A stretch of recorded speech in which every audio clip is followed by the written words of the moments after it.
ಒಂದೇ ಕುಟುಂಬದ 3 ವಿಸಿ ನಾಲೆಗೆ ಹಾರಿ ಸೂಸೈಡ್. ಆಟೋ ಓಡಿಸಿ ಜೀವನ ಮಾಡ್ತಿದ್ದವನ ಬದುಕಿಗೆ ಏನಾಯಿತು? ಕುಂಭಮೇಳಕ್ಕೆ ಬೆಳಗಾವಿಯಿಂದ ತೆರಳಿದ್ದವರ ಕ್ರೂಸರ್ ಆಕ್ಸಿಡೆಂಟ್. 7 ಜನ ಸೇರಿದ್ರು ಮಸಣ. ಕನ್ನಡ ಮಾತಾಡು ಎಂದಿದ್ದ ಕಂಡಕ್ಟರ್ ಮೇಲೆ ಹಲ್ಲೆ. ಆಸ್ಪತ್ರೆಯಲ್ಲಿದ್ದ ಮಹದೇವಪ್ಪ ಆರೋಗ್ಯ ವಿಚಾರಿಸಿದ ಸಚಿವರು. ಎಂಇಎಸ್ ಪುಂಡರ ಪುಂಡಾಟದ ಬಗ್ಗೆ ಸಚಿವೆ ಲಕ್ಷ್ಮೀ ಹೆಬ್ಬಾಳ್ಕರ್ ಹೇಳಿದ್ದೇನು? ಕೇಣಿ ಬಂದರು ಸರ್ವೆಗೆ ಆಕ್ರೋಶ ಭುಗಿಲೆದ್ದಿರೋದ್ಯಾಕೆ? ಎಲ್ಲವನ್ನ ನೋಡೋಣ ಕರ್ನಾಟಕ ಟಾಪ್ 20ಯಲ್ಲಿ.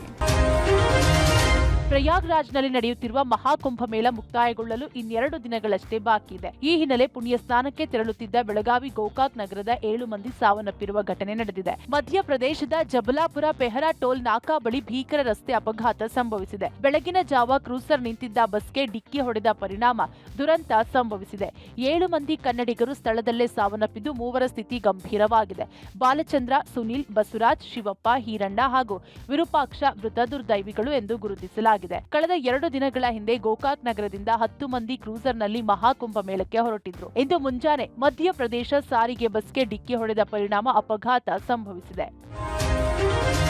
ಕನ್ನಡ ಮಾತಾಡು ಎಂದಿದ್ದಕ್ಕೆ ಬೆಳಗಾವಿಯಲ್ಲಿ ಕಂಡಕ್ಟರ್ ಮೇಲೆ ಹಲ್ಲೆಯಾಗಿದೆ. ಇತ್ತ ನಿರ್ವಾಹಕ ಬೆಳಗಾವಿ ಜಿಲ್ಲಾಸ್ಪತ್ರೆಯಲ್ಲಿ ಚಿಕಿತ್ಸೆ ಪಡೆಯುತ್ತಿದ್ದಾರೆ. ಇನ್ನು ಕಂಡಕ್ಟರ್ ಮಹದೇವಪ್ಪ ಹುಕ್ಕೇರಿಯನ್ನ ಸಾರಿಗೆ ಸಚಿವ ರಾಮಲಿಂಗಾರೆಡ್ಡಿ ಭೇಟಿಯಾಗಿ ಆರೋಗ್ಯ ವಿಚಾರಿಸಿದ್ದಾರೆ. ಘಟನೆ ಕುರಿತು ಕಂಡಕ್ಟರ್ನಿಂದ ಮಾಹಿತಿ ಪಡೆದಿದ್ದಾರೆ. ಘಟನೆ ನೆನೆದು ಕಂಡಕ್ಟರ್ ಮಹದೇವಪ್ಪ ಸಚಿವ ರಾಮಲಿಂಗಾರೆಡ್ಡಿ ಎದುರು ಕಣ್ಣೀರಿಟ್ಟಿದ್ದಾರೆ. ಬಳಿಕ ಸಚಿವ ರಾಮಲಿಂಗಾರೆಡ್ಡಿ ಮಾತನಾಡಿ, ಕಂಡಕ್ಟರ್ ಆರೋಗ್ಯ ಸ್ಥಿರವಾಗಿದೆ. 2 ದಿನದಲ್ಲಿ ಮನೆಗೆ ಕಳಿಸುತ್ತಾರೆ. ಪ್ರಕರಣ ಸಂಬಂಧ ಕೆಲವರನ್ನ ಬಂಧಿಸಲಾಗಿದೆ. ಇನ್ನು ಉದ್ದೇಶಪೂರ್ವಕವಾಗಿ ನಮ್ಮ ಕಂಡಕ್ಟರ್ ಮೇಲೆ ಪೋಕ್ಸೋ ಕೇಸ್ ಹಾಕಿದ್ದಾರೆ. ಮಹದೇವಪ್ಪ ಪರವಾಗಿ ಇಲಾಖೆ ಇರಲಿದೆ. ಅವರ ಮೇಲೆ ದಾಖಲಾದ ದೂರಿನ ಬಗ್ಗೆ ಗೃಹ ಸಚಿವರ ಬಳಿ ಮಾತನಾಡುತ್ತೇನೆ. ಜೊತೆಗೆ ಘಟನೆ ನಡೆದ ದಿನ 90 ಜನ ಪ್ರಯಾಣಿಕರಿದ್ರು. ಎಲ್ಲವನ್ನೂ ಪೊಲೀಸರು ತನಿಖೆ ಮಾಡುತ್ತಿದ್ದಾರೆ ಎಂದು ರಾಮಲಿಂಗಾರೆಡ್ಡಿ ಹೇಳಿದ್ದಾರೆ. ಆರೋಗ್ಯ ಸ್ಥಿರವಾಗಿದೆ, ಏನು ತೊಂದರೆ ಏನಿಲ್ಲ. 1 or 2 days ಹಾಸ್ಪಿಟಲ್ ಇಟ್ಕೊಂಡು ಮನೆಗೆ ಕಳಿಸ್ತಾರೆ. ಈ ಗಲಾಟೆ ಆದ್ಮೇಲೆ ಬೇರೆ ಅವರೊಂದು ಕೇಸ್ ಕೊಟ್ಬಿಟ್ರಲ್ಲ, ಆ ಕೇಸ್ ಬಗ್ಗೆ ಅವರು ಸ್ವಲ್ಪ ಚಿಂತೆ ಹಚ್ಕೊಂಡಿದ್ದಾರೆ. ಅದು ಎಲ್ರಿಗೂ ಗೊತ್ತಿರ್ತಕ್ಕಂಥದ್ದೇ, ಬೇಕಂತಲೇ ಫಾಲ್ಸ್ ಕೇಸ್ ಕೊಟ್ಟಿದ್ದಾರೆ. ಏನೇ ಕಂಪ್ಲೇಂಟ್ ಮಾಡಲಿ ತನಿಖೆ ಮಾಡ್ತಾರಲ್ಲ. ಆ ಬಸ್ಸಲ್ಲಿ ಆವತ್ತು 90 ಜನ ಇದ್ರು. 1,72,000 ಟ್ರಿಪ್ಸು ಪ್ರತಿದಿನ ಇರುತ್ತೆ. ಸುಮಾರು 65 ವರ್ಷದ ನಮ್ಮ ರೋಡ್ ಟ್ರಾನ್ಸ್ಪೋರ್ಟ್ ಕಾರ್ಪೊರೇಷನ್ ಇದೆ. ನಮ್ಮ ಇಲಾಖೆ ನೌಕರರ ಮೇಲೆ ಬಂದಿಲ್ಲ. ಇದು ಉದ್ದೇಶಪೂರ್ವಕವಾಗಿ ಆ ರೀತಿ ಕೊಟ್ಟಿದ್ದಾರೆ. ಇನ್ನು ಕಂಡಕ್ಟರ್ ಮೇಲಿನ ಹಲ್ಲೆ ಒಂದ್ ಕಡೆ ಆದ್ರೆ, ಇನ್ನೊಂದು ಕಡೆ ಎಂಇಎಸ್ ಪುಂಡರ ಪುಂಡಾಟ ಕೂಡ ಮುಂದುವರೆದಿದೆ. ಮೊನ್ನೆಯಷ್ಟೇ ಚಿತ್ರದುರ್ಗದಲ್ಲಿ ಮಹಾರಾಷ್ಟ್ರ ಬಸ್ ನಿಲ್ಲಿಸಿ ಕನ್ನಡಿಗರು ಆಕ್ರೋಶ ವ್ಯಕ್ತಪಡಿಸಿದ್ರು. ಇದಾದ ಬಳಿಕ ಮಹಾರಾಷ್ಟ್ರದಲ್ಲಿ ಮರಾಠಿ ಪುಂಡರು ಕೊಲ್ಹಾಪುರ ಸೇರಿದಂತೆ ಪುಣೆಯಲ್ಲಿ ಚಲಿಸುತ್ತಿದ್ದ ಬಸ್ ನಿಲ್ಲಿಸಿ ಡ್ರೈವರ್ಗೆ ಧಮಕಿ ಹಾಕಿದ್ದಾರೆ.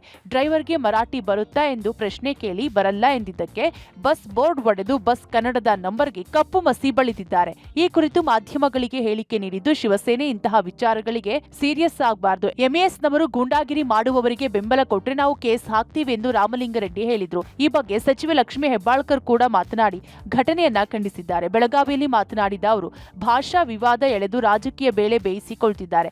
ಸರ್ಕಾರಿ ನೌಕರನ ಮೇಲೆ ಕೈ ಮಾಡಿದ್ದು ಅಕ್ಷಮ್ಯ ಅಪರಾಧ ಎಂದು ಕಿಡಿಕಾರಿದ್ರು. ಆ ಥರದ ಮೇಲೆ ಮಹಾರಾಷ್ಟ್ರ ಸರ್ಕಾರ ಕ್ರಮ ತಗೋಬೇಕು. ಈಗ ತಪ್ಪು ಮಾಡಿದವ್ರ ಮೇಲೆ ತಗೊಂಡ್ರೆ ಅವರು ಕ್ರಮ, ಪೊಲೀಸ್ ತಗೊಂಡಿರ್ತಕ್ಕಂಥ ಕ್ರಮ ಸರಿ ಇದೆ ಅಂತ ಮಹಾರಾಷ್ಟ್ರದವರು, ಶಿವಸೇನೆಯವರು ಸುಮ್ಮನೆ ಇದ್ಬಿಟ್ಟಿದ್ರೆ ಇದೆಲ್ಲ ಆಗ್ತಿರಲಿಲ್ಲ. ಕೊಡಿ, ಅವ್ರ ಮೇಲೆ ಕೇಸ್ ಹಾಕ್ಸೋಣ.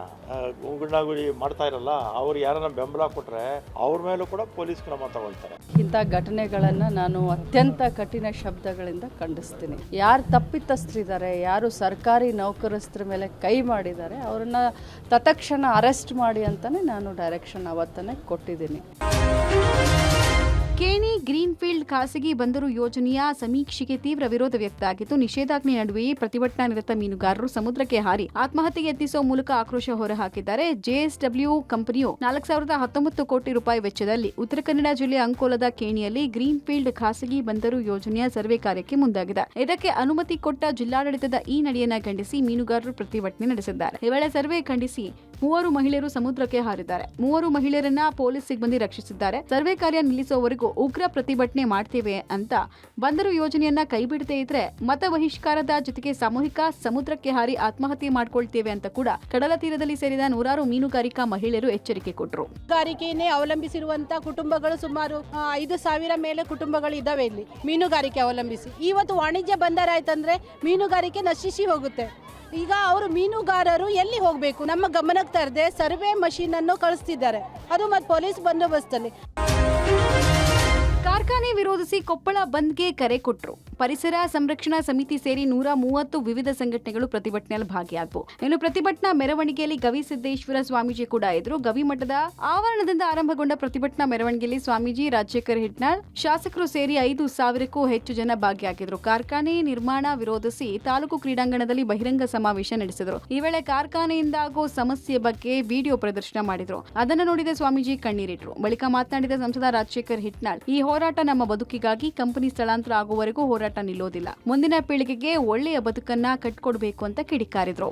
ಒಳ್ಳೆ ಆರೋಗ್ಯವನ್ನು ಕೂಡ ಮಕ್ಕಳಿಗೆ ಕೊಡಬೇಕಾದ್ರೆ ಹೋರಾಟದಲ್ಲಿ ಪ್ರತಿಯೊಬ್ಬರು ಕೂಡ ನೇತೃತ್ವವನ್ನು ವಹಿಸಬೇಕಂತ ಮಾತನ್ನು ಕೂಡ ಹೇಳಿ ಬಯಸ್ತೀನಿ. ಎಲ್ಲ ಮಕ್ಕಳು ಕೂಡ ಆರೋಗ್ಯಕರವಾಗಿ ಬೆಳಿಬೇಕಂದ್ರೆ ಆರೋಗ್ಯಕರ ವಾತಾವರಣ ಬೇಕು. ನಮ್ಮ ಬದುಕಿಗಾಗಿ ಹೋರಾಟ, ಕಂಪನಿ ಸ್ಥಳಾಂತರ ಆಗೋ ಮಟನು ಈ ಹೋರಾಟ ಎಲ್ಲರೂ ಕೂಡ ಇದೇ ಒಗ್ಗಟ್ಟಿನಿಂದ ಹೋರಾಟವನ್ನ ಮಾಡೋಣ. ಸಿಎಂ ಸಿದ್ದರಾಮಯ್ಯ ವಿರುದ್ಧದ ಮೂಡಾ ಹಗರಣ ಪ್ರಕರಣದಲ್ಲಿ ಮಹತ್ವದ ಬೆಳವಣಿಗೆ ನಡೆದಿದೆ. ಪ್ರಕರಣ ಸಂಬಂಧ ಪಬ್ಲಿಕ್ ಟಿವಿಗೆ 4 ಜನ ಆರೋಪಿಗಳ ಸ್ವಇಚ್ಛಾ ಹೇಳಿಕೆ ಲಭ್ಯ ಆಗಿದೆ. ಲೋಕಾಯುಕ್ತ ಪೊಲೀಸರ ಮುಂದೆ ಸಿಎಂ ಸಿದ್ದರಾಮಯ್ಯ, ಸಿಎಂ ಪತ್ನಿ ಬಾಮೈದ ಮಲ್ಲಿಕಾರ್ಜುನ ಸ್ವಾಮಿ ಹಾಗೂ ಜಮೀನು ಮಾಲೀಕರ ಹೇಳಿಕೆ ಕೊಟ್ಟಿದ್ದಾರೆ. 30 ಪ್ರಶ್ನೆಗಳಿಗೆ ಸಿಎಂ ಸಿದ್ದರಾಮಯ್ಯ ಸವಿವರವಾಗಿ ಉತ್ತರ ಕೊಟ್ಟಿದ್ದಾರೆ. 1977ರಲ್ಲಿ ಪಾರ್ವತಿ ಜೊತೆಗೆ ನನ್ನ ವಿವಾಹ ಆಗಿದೆ. ವಿವಾಹಕ್ಕೂ ಮುಂಚೆ ಮಲ್ಲಿಕಾರ್ಜುನ ಸ್ವಾಮಿ ಹಾಗೂ ಕುಟುಂಬಸ್ಥರು ಪರಿಚಯ ಇದ್ರು ಅಂದಿದ್ದಾರೆ. ಆದರೆ ಮಲ್ಲಿಕಾರ್ಜುನ್ ಜೊತೆಗೆ ಯಾವುದೇ ಹಣಕಾಸಿನ ವ್ಯವಹಾರ ಇಲ್ಲ. ಅವರು ಜಮೀನು ಖರೀದಿಸಿರೋ ಬಗ್ಗೆ ನನಗೆ ಯಾವುದೇ ಮಾಹಿತಿ ಇಲ್ಲ. ಜಮೀನು ಖರೀದಿ ಮಾಡೋಕೆ ನಾನು ಹಣ ಸಹಾಯ ಮಾಡಿಲ್ಲ ಅಂತ ಹೇಳಿಕೆ ಕೊಟ್ಟಿದ್ದಾರೆ. ಅದಿಷ್ಟೇ ಅಲ್ಲ, ಭೂಮಾಲೀಕ ದೇವರಾಜು ನನಗೆ ಪರಿಚಯ ಇಲ್ಲ. ಜಮೀನಿನ ವಿಚಾರದಲ್ಲಿ ನಾನು ಯಾವುದೇ ಪ್ರಭಾವವನ್ನ ಬೀರಿಲ್ಲ. 14 ನಿವೇಶನ ಪರಿಹಾರ ನೀಡಿರೋದು ನನ್ನ ಪತ್ನಿಯಿಂದ ಗೊತ್ತಾಯಿತು ಅಂತ ಲೋಕಾಯುಕ್ತ ಪೊಲೀಸರ ಮುಂದೆ ತಮ್ಮ ಸ್ವಇಚ್ಛಾ ಹೇಳಿಕೆ ಕೊಟ್ಟಿದ್ದಾರೆ. ಇನ್ನು ಸಿಎಂ ಪತ್ನಿ ಪಾರ್ವತಿ ಅವರು ಕೇವಲ 2 ಪುಟದಲ್ಲಿ ತಮ್ಮ ಹೇಳಿಕೆ ದಾಖಲಿಸಿದ್ದಾರೆ.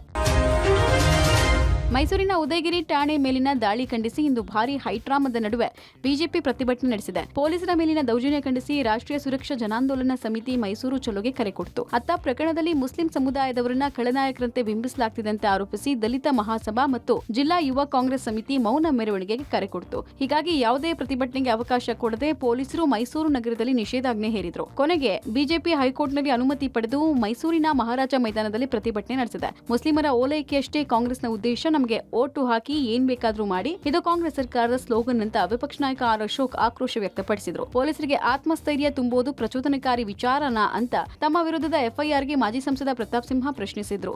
ಪೊಲೀಸ್ ವಾಹನಗಳ ಮೇಲೆ ಕಲ್ಲು ತೂರಿದವರನ್ನ ಬಲಿ ಹಾಕಬೇಕು, ಇಲ್ಲದೇ ಇದ್ರೆ ಮುಂದೆ ಮನೆಗೆ ನುಗ್ಗುವ ಪರಿಸ್ಥಿತಿ ಬರುತ್ತೆ ಅಂತ ಕೇಂದ್ರ ಸಚಿವ ಎಚ್ ಡಿ ಕುಮಾರಸ್ವಾಮಿ ಆತಂಕ ವ್ಯಕ್ತಪಡಿಸಿದ್ದಾರೆ. ಜನರಿಂದಲೇ ಗೃಹಜ್ಯೋತಿ ಬಿಲ್ ವಸೂಲಿಗೆ ಅವಕಾಶ ಕೊಡುವಂತೆ ಚೆಸ್ಕಾಂ ಮನವಿ ಮಾಡಿದೆ. ಚೆಸ್ಕಾಂ ವಿಚಾರಕ್ಕೆ ಸಚಿವ ಕೆಜೆ ಜಾರ್ಜ್ ಪಬ್ಲಿಕ್ ಟಿವಿ ಜೊತೆಗೆ ಮಾತನಾಡಿದ್ದಾರೆ. ಗೃಹಜ್ಯೋತಿಗೆ ಸರ್ಕಾರ ಮುಂಗಡ ಪಾವತಿ ಮಾಡುವಾಗ ಜನರಿಂದ ವಸೂಲಿ ಮಾಡುವ ಪ್ರಮೇಯವೇ ಬರುವುದಿಲ್ಲ. ಚೆಸ್ಕಾಂ ಈ ಮನವಿಯನ್ನ ಯಾಕೆ ಕೊಟ್ಟಿದೆಯೋ ಗೊತ್ತಿಲ್ಲ, ನಮ್ಮ ಗಮನಕ್ಕೆ ಬಾರದೆ ಹೀಗಾಗಿದೆ ಅಂತೇಳಿ ಸಚಿವ ಕೆಜೆ ಜಾರ್ಜ್ ಸ್ಪಷ್ಟನೆ ಕೊಟ್ಟಿದ್ದಾರೆ. ಗೃಹಜ್ಯೋತಿ ದುಡ್ಡು ಸರ್ಕಾರದಿಂದ ಬಾರದೇ ಇದ್ರೆ ನೇರವಾಗಿ ಜನರಿಂದ ವಸೂಲಿಗೆ ಅವಕಾಶ ಕೊಡಬೇಕು ಅಂತ ಹೇಳಿ ಚೆಸ್ಕಾಂ ಕೆಇಆರ್ಸಿಗೆ ಮನವಿಯನ್ನ ಸಲ್ಲಿಕೆ ಮಾಡಿದೆ. ಈ ಬಗ್ಗೆ ಪ್ರತಿಕ್ರಿಯೆ ಕೊಟ್ಟ ಸಚಿವರು 2008ರಲ್ಲಿ ಕೆಇಆರ್ಸಿಎ ಈ ನಿಯಮವನ್ನ ಮಾಡಿದೆ. ಇದನ್ನ ಉಲ್ಲೇಖ ಮಾಡಿದ್ದಾರೆ. ಆದರೆ ಚೆಸ್ಕಾಂ ಇದನ್ನ ಕೊಡುವಾಗ ಗಮನಕ್ಕೆ ತರಬೇಕಿತ್ತು. ನಾವು ಈಗಾಗಲೇ 14,218 ಕೋಟಿ ಮುಂಗಡ ಪಾವತಿ ಮಾಡಿದ್ದೇವೆ. ಗ್ರಾಹಕರ ಮೇಲೆ ಹೊರೆ ಹಾಕುವ ಪ್ರಶ್ನೆಯೇ ಉದ್ಭವ ಆಗಲ್ಲ ಅಂತೇಳಿ ಸಚಿವ ಕೆಜೆ ಜಾರ್ಜ್ ಸ್ಪಷ್ಟನೆ ಕೊಟ್ಟಿದ್ದಾರೆ. ಗೃಹಜ್ಯೋತಿ ಯೋಜನೆಯಡಿ ಎಸ್ಕಾಂಗಳಿಗೆ ಸಬ್ಸಿಡಿ ಪಾವತಿ ಆಗಬೇಕು. ಪ್ರತಿ ವರ್ಷ 1,602 ಕೋಟಿ ಸಬ್ಸಿಡಿ ಪಾವತಿ ಆಗಬೇಕು. ಕಳೆದ 3-4 ತಿಂಗಳು ಇದು ವಿಳಂಬ ಆಗ್ತಾ ಇದೆ ಅಂತೇಳಿ ಎಸ್ಕಾಂ ಪತ್ರ ಬರೆದಿತ್ತು. ಸುಮಾರು 14,350 ಕೋಟಿ ರೂಪಾಯಿ ಅವರು ಬೇಡಿಕೆ ಇತ್ತು. ಈಗಾಗಲೇ 14,218 ಕೋಟಿ ರೂಪಾಯಿ ರಿಲೀಸ್ ಮಾಡಿ ದುಡ್ಡಿಗೆಲ್ಲ ಕೊಟ್ಟಾಗಿದೆ, ಅಡ್ವಾನ್ಸ್ ಆಗಿ ಕೊಡ್ತಾ ಇದೆ. ಈ ಪ್ರಶ್ನೆ ಬರೋದಿಲ್ಲಲ್ಲ, ಅದಕ್ಕೆ ಚೆಸ್ಕಾಂ ಅವರು ಆ ಥರದ್ದು 2008ಲ್ಲಿ ಹಳೆ ಕಾಲದಲ್ಲಿ KERCದೊಂದು ಸರ್ಕ್ಯುಲರ್ ಬಂದಿತ್ತು.